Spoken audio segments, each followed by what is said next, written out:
저는 오늘 이 본문의 말씀을 가지고 하나님의 형상이라는 제목으로 함께 은혜를 나누도록 하겠습니다.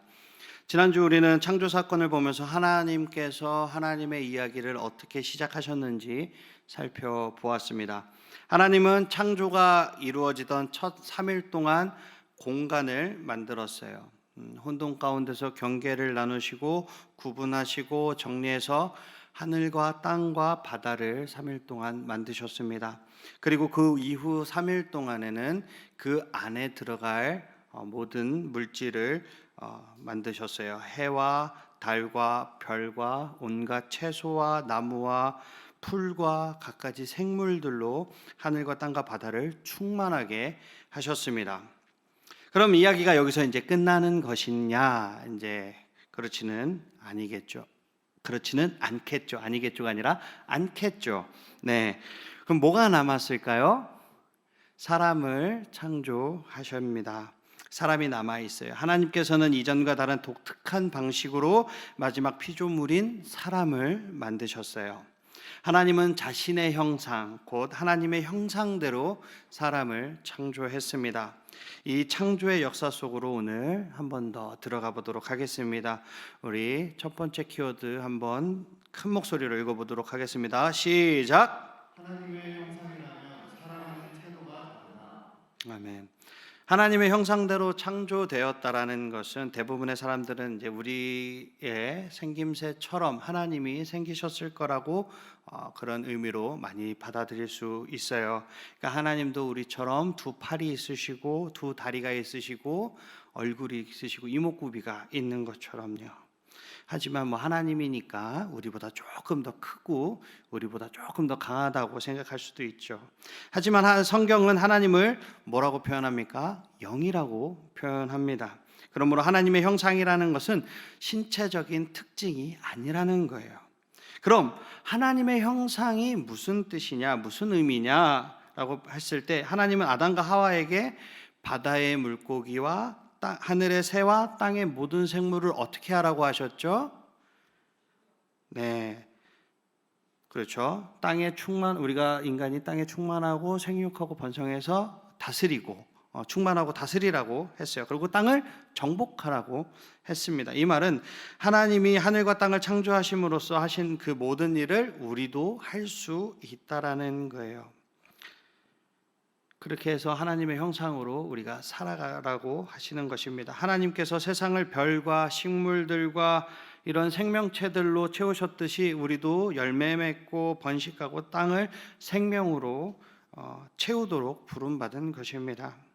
하나님이 땅을 바다와 분리해서 혼란에서 질서를 이루셨던 것처럼 우리도 세상을 정복하고 조화와 일치를 이루도록 부름받았다라는 거예요. 하나님은 우리에게 세상을 지혜롭게 다스리라고 맡겨주신 것이지 우리에게 파괴하고 우리의 힘으로 굴복시켜서 정복하라고 지어주신 것이 아닙니다. 우리가 세상을 지혜롭게 다스릴 때 우리가 하나님의 형상을 반영할 수 있다는 거예요. 창세기 1장 26절에서 31절까지의 말씀을 우리 교독으로 한번 읽어보도록 하겠습니다. 하나님이 이르시되 우리의 형상을 따라 우리의 모양대로 우리가 사람을 만들고 그들로 바다의 물고기와 하늘의 새와 가축과 온 땅과 땅에 기는 모든 것을 다스리게 하자 하시고 하나님의 자기 형상 곧 하나님의 형상대로 사람을 창조하시되 남자와 여자를 창조하시고 하나님이 그들에게 복을 주시며 하나님이 그들에게 이르시되 생육하고 번성하여 땅에 충만하라 땅을 정복하라 바다의 물고기와 하늘의 새와 땅에 움직이는 모든 생물을 다스리라 하시니라. 하나님이 이르시되 내가 온 지면에 심는 모든 채소와 씨 가진 열매 맺는 모든 나무를 너희에게 주노니 너희의 먹을 거리가 되리라. 또 땅의 모든 짐승과 하늘의 모든 새와 생명이 있어 땅에 기는 모든 것에게는 내가 모든 푸른 풀을 먹을 거리로 주노라 하시니 그대로 되니라.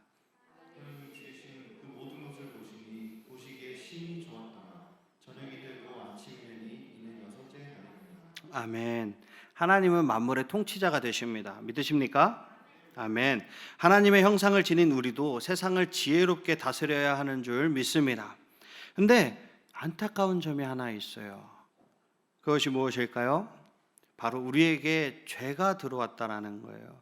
그래서 우리가 죄 때문에 우리는 피조물을 학대하고 짓밟고 심지어 그 피조물을 우상으로 떠받든다라는 거죠. 우리를 향한 하나님의 부르심은 피조물들을 가꾸고 돌보는 것입니다. 우리에게 주신 그 좋은 것들은 하나님께 감사하며 하나님께 예배하도록 이끌기 위한 것이지 그것들을 떠받들고 섬기라고 우리에게 주신 것이 아님을 꼭 기억하시기를 바랍니다. 그리고 오직 하나님만 예배하는 우리 사랑하는 청소년부 친구들이 되시기를 주님의 이름으로 축복합니다.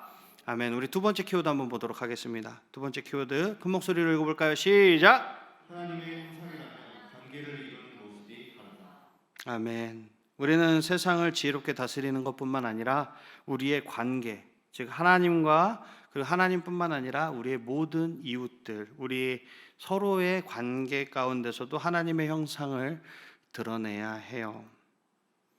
그런 점에 있어서 보면 저는 아직 하나님의 형상을 많이 드러내지 못하는 것 같아요. 오늘도 부족한 얘기지만 이렇게 좀 관계에 있어서 우리가 한 번 더 하나님의 말씀을 집중하고 하나님 앞에 해야 한다라는 그런 생각을 좀 많이 하는 오늘인 것 같습니다. 일단 창세기 2장 4절에서 9절을 우리가 한 목소리로 크게 읽어보고 설교를 계속해서 말씀을 보도록 하겠습니다. 우리 큰 목소리로 읽어볼까요? 시작. 이것이 천지가 창조될 때 하늘과 땅의 내력이니 여호와 하나님이 땅과 하늘을 만드시던 날에 여호와 하나님이 땅에 비를 내리시지 아니하셨고 땅을 갈 사람도 없었으므로 들에는 초목이 아직 없었고 밭에는 채소가 나지 아니하였으며 안개만 땅에서 올라와 온 지면을 적셨더라. 여호와 하나님이 땅의 흙으로 사람을 지으시고 생기를 그 코에 불어넣으시니 사람이 생령되니라. 여호와 하나님이 동방에 에덴의 동산을 창설하시고 그 지으신 사람을 거기 두시니라. 여호와 하나님이 그 땅에서 보기에 아름답고 먹기에 좋은 나무가 나게 하시니 동산 가운데는 생명나무와 선악을 알게 하는 나무도 있더라. 하나님의 형상을 지닌다는 것은 하나님과 친밀하게 관계를 유지하면서 나간다는 거예요. 살아간다는 거예요. 하나님과 친밀하게 지내는 것은 하나님이 우리를 창조하셨을 때 이미 우리는 시작이 된 거라는 거예요. 하나님이 그분의 얼굴을 첫 사람 얼굴에 가까이 대시고 코에 생기를 훅 하고 불어 넣으셨을 때 그때 이미 시작되었다라는 것입니다. 거울의 모습을 제대로 보려면 우리가 거울 앞에 똑바로 서 있어야 거울을 바로 볼 수 있는 것처럼 우리도 하나님과 관계를 가까이 유지하기 위해서는 우리가 하나님과 관계를 가까이 유지할 때 하나님의 형상을 제대로 똑바로 드러낼 수 있다라는 거예요. 근데 하나님의 형상을 지녔다고 해서 하나님과의 관계만 중요한 것이 아닙니다. 사람과의 관계도 중요한 거예요. 하나님은 우리를 남자와 여자로 창조하셨습니다. 하나님은 성부, 성자, 성령의 이 공동체 안에 계시죠. 마찬가지로 우리도 공동체 안에서 살아가도록 지음받았다라는 거예요. 그래서 우리가 태어나자마자 경험하는 공동체가 있죠. 무슨 공동체입니까? 가족 공동체입니다. 사랑하는 친구들의 이 가정에 하나님의 형상이 드러나기를 주님의 이름으로 축복합니다. 그리고 여러분들이 있는 모든 공동체, 학원에, 학교에, 동아리에, 서클이 동아리죠. 예, 우리 교회에, 청소년부에, 그리고 우리 하늘사랑의 교회, 온 민족 가운데 하나님의 형상이 드러나기를 주님의 이름으로 축복합니다. 22절에서 24절도 한번 읽어보도록 하겠습니다. 여호와 하나님이 아담에게 취하신 그 갈빗대로 여자를 만드시고 그를 아담에게로 이끌어 오시니 아담이 이르되 이는 내 뼈 중에 뼈요 살 중에 살이라 이것을 남자에게서 취하였은즉 여자라 부르리라 하니라. 이러므로 남자가 부모를 떠나 그 아내와 합하여 둘이 한 몸을 이룰지로다. 하나님은 하루하루 창조를 마치실 때마다 좋아하셨는데요, 아담이 혼자 있는 것을 보고 처음으로 좋지 않게 여기셨어요. 사람은 혼자 살거나 하나님께만 잘하도록 창조되지 않았다라는 거예요. 서로 친구가 되어서 사랑 가운데 공동체를 이루면서 살아야 하는 것입니다. 하나님의 형상은 사람들 사이에서 가장 잘 드러나요. 그러므로 하나님뿐만 아니라 다른 사람과의 좋은 그리고 올바른 관계를 우리가 이루어야 될 줄로 믿습니다. 이 아담이 이르죠. 이는 내 뼈 중에 뼈요 살 중에 살이라라는 이 말은 무슨 뜻이냐면은 딱 보니까 나라는 얘기예요. 내가 너를 후리를 딱 보니까 나라는 얘기예요. 후리가 유리미를 딱 보니까 나라는 거예요. 내가 혜영이를 딱 보니까 나라는 거예요. 무슨 뜻이냐? 그 안에 내가 보인다라는 거예요. 그 안에 내가 있다라는 거예요. 그렇기 때문에 우리는 하나님의 형상을 따라 지음받은 우리는 서로가 같다라는 뜻입니다. 이해하시겠죠? 네, 우리 세 번째 키워드 큰 목소리로 한번 읽어보도록 하겠습니다. 시작! 하나님의 형상이라면 일과 안식을 지키는 모습이 다르다. 하나님을 반영하는 것은 관계를 넘어서 우리의 일상 활동과 쉼의 리듬에서도 나타날 수 있어요. 우리는 일이 창세기 2장 1의 창조, 일에 대해서 우리 2장 15절에서 볼 수 있는데요. 2장 15절을 보면 여호와 하나님이 그 사람을 이끌어 에덴 동산에 두어 그것을 경작하게 하시고, 그죠? 경작하며 지키게 하셨어요. 하나님이 일하라고 명령하신 이유가 우리가 죄를 지었기 때문에 우리의 인간의 타락으로 죄를 지었기 때문이라고 오해할 수도 있습니다. 그런데 일은 사람이 죄로 타락한 후에 하나님이 저주하면서 주신 게 아니라는 거예요.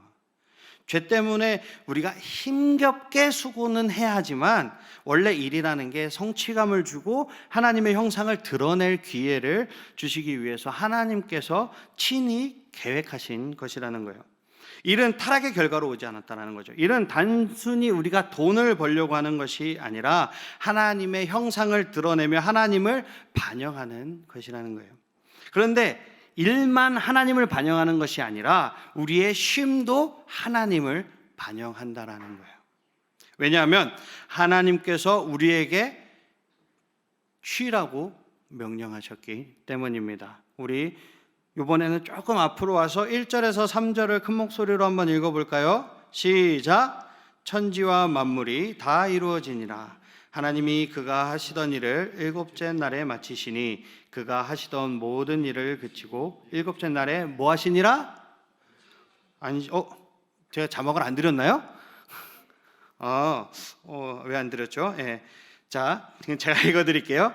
하나님이 그가 하시던 일을 일곱째 날에 마치시니 그가 하시던 모든 일을 그치고 일곱째 날에 안식하시니라라고 말씀하십니다. 그리고 3절에 하나님이 그 일곱째 날을 복되게 하사 거룩하게 하셨으니 이는 하나님이 그 창조하시며 만드시던 모든 일을 마치고 그날에 안식하셨음이니라. 그러니까 일하는 것과 마찬가지로 안식하는 것도 우리가 하나님을 반영한다라는 거예요. 창세기 2장에서 하나님이 안식하신 대로 우리 사람들은 일하고, 그러니까 여러분들은 공부하는 거죠. 여러분들은 공부하고 친구들과 놀기도 하지만 노는 거하고 쉬는 거하고는 다른 겁니다. 아무튼 이렇게 놀기도 하지만 우리가 안식함으로써 하나님의 형상을 반영한다라는 거예요. 하나님을 가장 많이 닮은 피조물이 바로 우리 인간이기 때문에 우리가 하는 모든 일은 하나님을 반영하는 일이 될 줄 믿습니다. 그러니까 여러분들 공부할 때는 열심히 공부하고 놀 때는 또 신나게 놀고 그리고 또 쉴 때는 열심히 푹 쉬시기를 주님의 이름으로 축복합니다. 그렇다면 우리가 이 여섯째 날 사람을 창조하시고 그리고 하나님께서 이 안식하신 것이 예수 그리스도와 어떠한 연관이 있는가? 우리는 구약에서도 예수님을 바라볼 수 있어야 돼요. 그래서 우리가 하나님의 형상을 일상 가운데 잘 드러내는 그것, 내가 질문 하나만 해보겠습니다. 여러분들은 하나님의 형상을 일상 가운데 잘 드러내고 있습니까? 여러분들을 보면 하나님이 보입니까? 세상을 여러분들은 지혜롭게 다스리고 있습니까? 혹시 땅을 더럽히고 동물을 학대하고 그러지는 않습니까? 하나님이나 다른 사람들과의 관계는 어떻습니까? 설마 매일 욕하고 싸우고 뒷담화에 뒷담화 안 하고 앞담화 합니까 요새는? 막 거짓말하고 그럽니까 요새? 일과 안식을 잘 조절하고 있나요? 안식하지 않고 학원에 아니면 친구들과 놀러 다니면서 교회에 안 나와도 죄의식이 없지는 않습니까 여러분? 물론 여기 계신 분들은 아니라고 저는 생각을 해요. 여러분들을 보고 세상이 하나님에 대해서 어떻게 생각할 것 같습니까? 세상이 친구들이 우리 도연이를 보고선 하나님을 어떻게 생각할 것 같아요? 여러분, 나쁜 소식이 하나 있어요. 우리가 하나님의 형상으로서 제대로 살지 못하는 것은 결코 작은 죄가 아니라는 거예요. 왜냐하면 우리의 실패 때문에 하나님께서 공격받기 때문입니다. 하나님의 형상으로 제대로 살지 못하는 것은 세상의 하나님과 하나님의 뜻을 거짓으로 전하는 것과 같은 것입니다.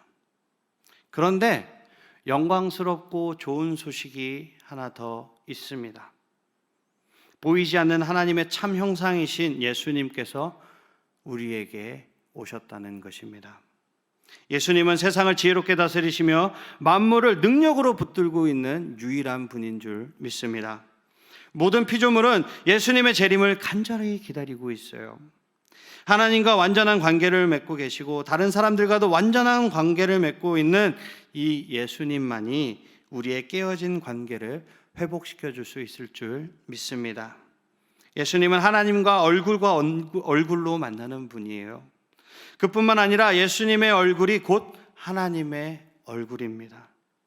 예수님이 우리를 위해 행하신 그 선한 일, 즉 완전한 사람으로 우리를 대신해서 십자가에 죽으셨다가 다시 살아나신 그 영광 덕분에 우리는 예수님 안에서 안식할 수 있는 것입니다.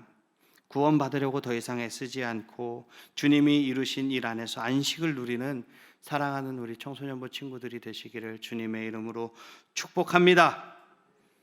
아멘. 여러분들 가는 모든 곳에서 하나님의 형상을 드러낼 수 있겠죠? 요새 항상 잘 들리던 쪽에서 소리가 안 들렸어요. 자신이 없는 건가요? 그럴 줄 믿습니다. 아멘.